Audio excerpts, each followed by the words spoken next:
আমরা জানি যে প্রেগন্যান্সির প্রথম ধাপই হলো কিন্তু পিরিয়ডটা মিস হওয়া।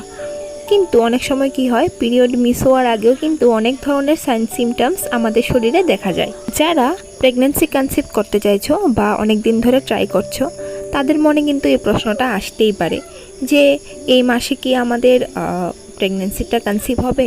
কিন্তু সব সময় এরকম হয় না। অনেক সময় পিএমএসের কারণেও কিন্তু অনেক ধরনের সাইন সিমটমস দেখা যায়, কিন্তু যেগুলো প্রেগন্যান্সি সিমটমস সেগুলো কিন্তু পিএমএসের থেকে অনেকটাই আলাদা হয়। তো চলো আজকের এই ভিডিওতে জানা যাক যে কোন বিষয়গুলো, কোন লক্ষণগুলো তোমরা দেখে বুঝতে পারবে যে তোমাদের গর্ভধারণ হয়েছে কিনা। ভিডিওটিতে একটা লাইক দিয়ে ভিডিওটি দেখা শুরু করতে পারো।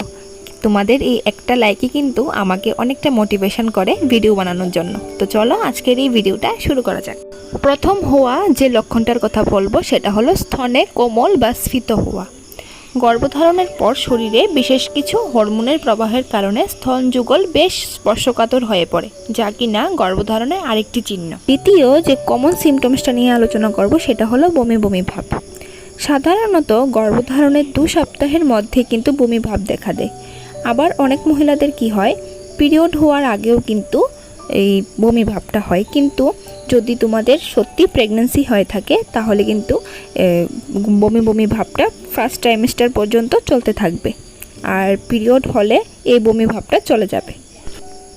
আর প্রেগন্যান্সির মূল লক্ষণই কিন্তু হলো বমি ভাব। থার্ড যে বিষয়টা নিয়ে আলোচনা করব সেটা হলো ইমপ্লান্টেশন ব্লিডিং বা স্পটিং। এই ইমপ্লান্টেশন ব্লিডিং কিন্তু সবার মধ্যে দেখা যায় না। অনেক মহিলাদের ক্ষেত্রে ইমপ্লান্টেশন ব্লিডিং হয়ে থাকে, যেটা গর্ভধারণের 6 থেকে 12 দিনের মাঝে হতে পারে। ফিফথ যে বিষয়টা নিয়ে আলোচনা করব সেটা হলো সাদা স্রাব বা হোয়াইট ডিসচার্জ। প্রেগন্যান্সি কনসিভ হলে কিন্তু এই সাদা স্রাবটা স্বাভাবিকের তুলনায় কিন্তু একটু বেড়ে যাবে, কারণ ডিম্বাণু নিষিক্ত হওয়ার পরে যৌনির অভ্যন্তরে পরিবর্তনের কারণে এটা হয়ে থাকে।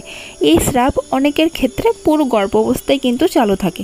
এতে আতঙ্কিত হবার কিছু নেই, তবে যদি স্রাবের গন্ধ থাকে এবং জ্বালাপোড়া এবং চুলকানি অনুভূতি হয় তাহলে কিন্তু অবশ্যই ডাক্তারের পরামর্শ নেওয়া দরকার। আর লাস্ট যে বিষয়টা নিয়ে আলোচনা করব সেটা হলো খাবারে অনীহা বা খাবারের গন্ধ লাগলেই বমি বমি ভাব আসা। গর্ভাবস্থার শুরুর দিকে খাবারে অনীহা বোধ হওয়া বেশ স্বাভাবিক। যদি কোনো খাদ্যদ্রব্যের গন্ধ তোমার মাঝে মধ্যে বমি ভাব নিয়ে আসে তাহলে খেয়াল করো এটা ক্রমাগত হচ্ছে কিনা। এই সময় বমি ভাব বা খাদ্যের অনীহা কোনো স্পষ্ট ব্যাখ্যা নেই, তবে খুব সম্ভবত তোমার শরীরে ক্রমবর্ধমান ইস্ট্রোজেন হরমোনের পার্শ্ব প্রতিক্রিয়া এটা। তো বন্ধুরা, এগুলো ছিল কিছু কমন সিমটমস যা দেখে তোমরা কিন্তু বুঝতে পারবে যে তোমাদের প্রেগন্যান্সিটা কনসিভ হয়েছে কিনা। আর এই সিমটমস চলাকালীন যদি তোমাদের পিরিয়ডটা মিস হয়ে যায় তাহলে পিরিয়ড মিস হওয়ার 7 দিন পরে কিন্তু তোমরা ঘরে বসে খুব সহজে প্রেগন্যান্সি টেস্ট করে জানতে পারবে। তো চলো আজকের এই ভিডিওটা এতটুকুই। কেমন লাগলো অবশ্যই নিচে একটা কমেন্ট করে জানিও। আবার দেখা হচ্ছে নতুন একটা ভিডিও নিয়ে। ততক্ষণ তোমরা সবাই ভালো থাকো, সুস্থ থাকো। Till then take care, bye bye, thanks for watching.